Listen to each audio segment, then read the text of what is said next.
Okay, so this is the third time I've tried to make this video because I keep running out of memory, and the last time I just pressed stop by mistake. It's probably a good thing I have to start again though, because the first time I tried I didn't have a clue what I was talking about, and I still don't really. I should probably start planning these, but now I have some sort of idea of what I'm going to talk about, because I'm sitting in my room now and I'm not going to show any of it because it's a mess. And that's a question people often ask. They're like, oh, you have OCD, so does that mean your room's really tidy? And I'm like, no. And they're like, why? And I'm just like, it doesn't work that way. So my OCD would be with my hair, my makeup, and my appearance. Makeup is my favourite thing. People with Asperger's have special interests, and mine would probably be makeup. My favourite thing to do is go into MAC, guess the colours of the eyeshadow, pick them up and see if I'm right. Yeah. It's really weird, but all my friends are like, don't bring back into MAC. Even Boots, they're like, don't bring back into Boots, you'll never get out. Because I just stare at all the makeup for ages. So makeup's my favourite thing.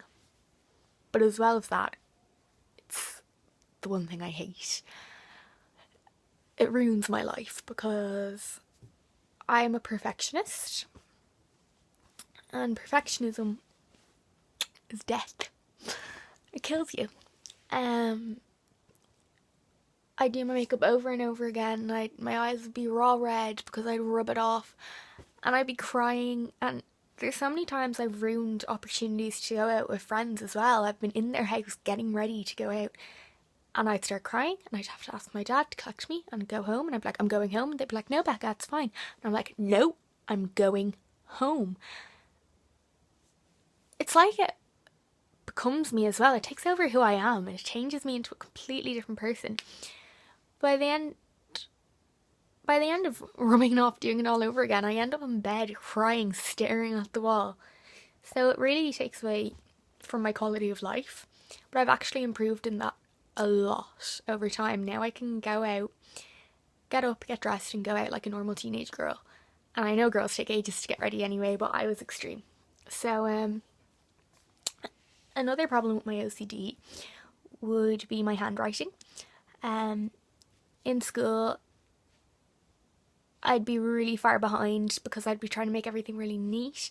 For homework, I'd do the same thing over and over again, trying to make it neat, perfect, down to the tails on a Y and the lines on a T, trying to make them even and straight, and it's so exhausting. Like, it's not even worth it, but when you're in that mindset, it's just, I can't even explain it. But this year I got a laptop in school, which is really good for me. I've improved a lot. At first I felt like some sort of alien because I'm the only person who uses a laptop, and on the outside I look like an average girl. You wouldn't think there's like anything wrong with me. That's the thing about Asperger's with girls, especially since it's high functioning. I can function through daily life like a normal person, and you wouldn't think anything's going on. So when I come into school with this giant PC, as I call it, I feel like I'm just drawing attention to myself, and people are like, why do you have a laptop? And it was so awkward, and it would make me really nervous, and at the start it was really hard to get used to it, but now I'm completely used to it, and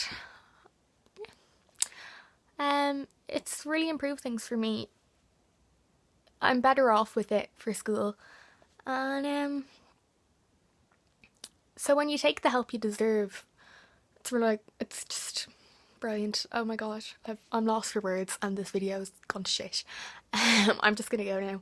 I'll talk about this some other day. I'm getting anxious. I'll post this anyway because that's just a little insight into my mental health and how I struggle.